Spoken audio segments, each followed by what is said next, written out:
आदाब, मैं हूं अरताज सैयद।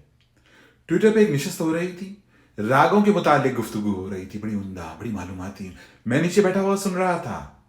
मैं सोच रहा था कि यार आज इसकी मश्क करूंगा। वो राग ऐमन के मुतालिक बता रहे थे।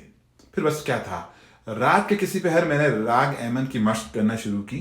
बेगम अचानक दाखिल हो गई कमरे में बगैर बताए, बस जैसे होती हैं। कहीं ये क्या कर रहे हैं आप? मैंने कहा मैं क्या कर रहा हूँ? मैंने कहा मैं ऐमन की मश्क कर रहा हूँ। क्योंकि ये वही ऐमन है ना जो आपके साथ यूनिवर्सिटी के दिनों में पढ़ा करती थी। मैंने कहा कौन ऐमन? आप किसकी बात कर रही हो? नहीं नहीं, वो ऐमन नहीं थी, वो तो हिना थी। क्योंकि कौन हिना?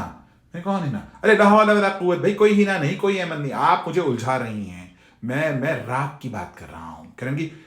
मैं सब जानती हूँ, ये राग पाठ ये यूनिवर्सिटी के दिनों से आप करवाते आ रहे हैं सबको। मैं नहीं आने वाली इस चक्कर में। मैं खुदा के वास्ते बेगम, आप शक कर रही हैं मुझ पर? हद हो गई भाई। बहुत लड़ाई हुई।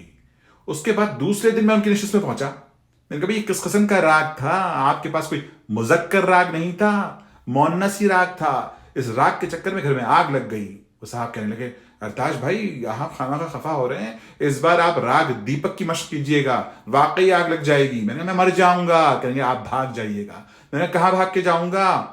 इससे आग लग जाती है क्या? करें हाँ बिल्कुल लग जाती है। मैंने कहा फिर ससुराल में इसकी मशक करना चाहिए, क्या ख्याल है?